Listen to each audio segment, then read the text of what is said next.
Sometimes I think I don't have as much as others because I don't have as much money. No, I don't really feel jealous of them. Just feel a bit left out. When I'm in school, I do feel like I don't have as much money as everyone else. And I don't know why not having money means you shouldn't be accepted. That's how it always has been, from what I've seen. I think it is a form of bullying if you label someone as poor or living in poverty, because people would mock about that I couldn't go to places because my dad didn't work and my mum didn't work. I think people hid well whether they were in poverty or not. But looking back on it now, I realise that some people must have had it pretty hard. In the area that I live in, it's got graffiti everywhere, run-down houses, boarded up windows. Everywhere's pretty run down, the parks are all burnt out and there's not many opportunities for young people to do anything. When you look at it, you don't think it's that bad, but when you look closer, there's just nothing there. I mean, like 2 streets down from me, there's houses, there's rubble. I don't think people are generally aware of it because you don't hear enough about people in their areas. You hear about people in other countries and different parts of the world. We never really hear about your main area.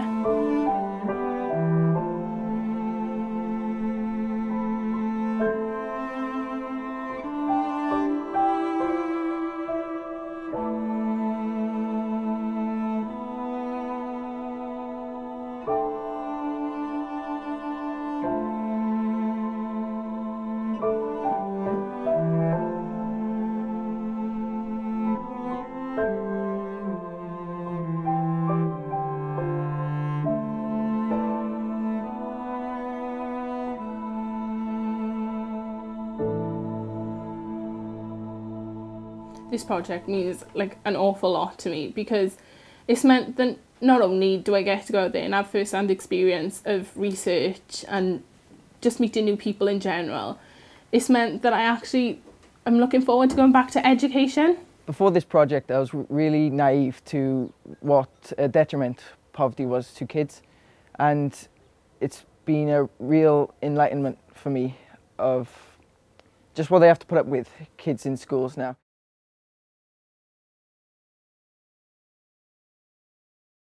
I think poverty affects education because if you need to do say if you had an internet research project to do at home for homework and you haven't got the internet, you can't do it.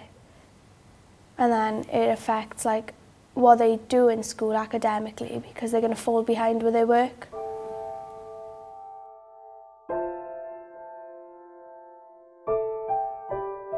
Our CIC centre is a Catref centre. It's a place where young people are supposed to be able to go to have a safe place to learn and to study. So I think having a safe and quiet place to learn where you know where your kids are and know what's there is a huge thing that needs to be done.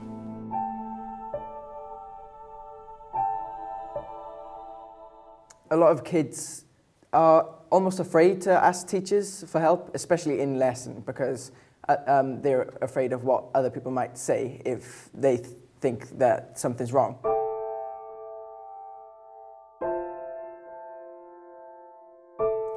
I think in schools there needs to be a one-to-one tuition programme because some people struggle with certain parts of subjects. I think peer mentoring would be a good idea because they've had recent school experience through exams and different ways of learning.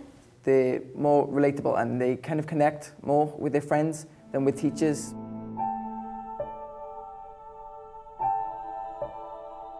There's a lot of things in education and home life that cross over. I mean, especially with studying for exams and things, and homework, they always overlap.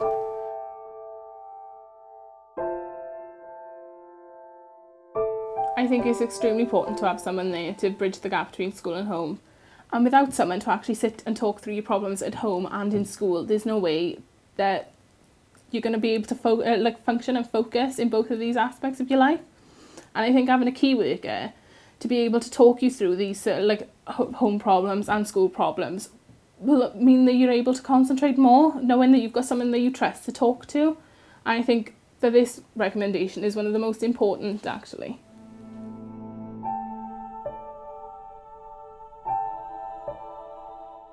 I think, yeah, if you can't afford the things that other people can afford, then maybe you're not having an equal chance at getting where you want to in life.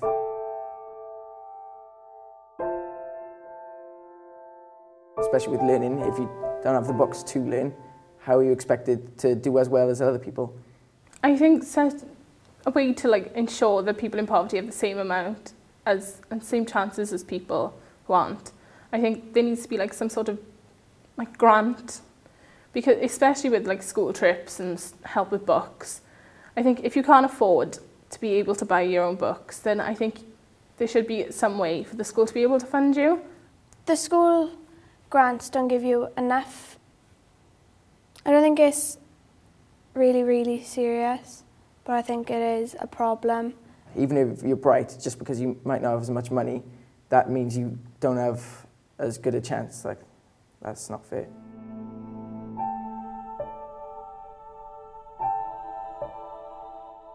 I think anyone who's actually been in the same situation would make a good role model. People who have actually been in the same place that you are, but have gotten out of it, are people that need to come in and give kids real careers advice.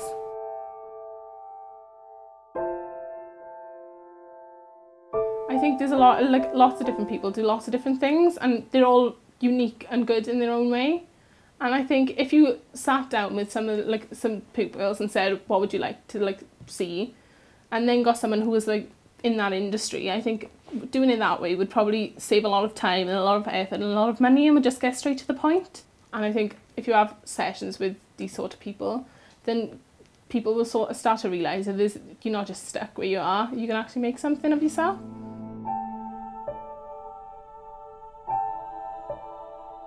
The whole reason this project is going to work is because we are listening to the kids. If not for listening to the kids, how else are you going to find out what they want?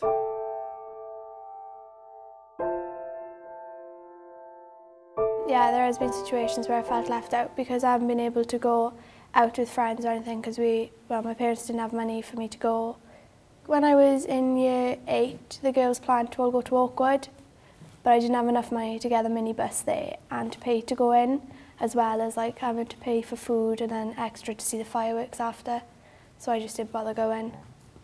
At first I felt left out, but I think it's better for my mother to save her money and spend on things that we needed rather than me just to go out.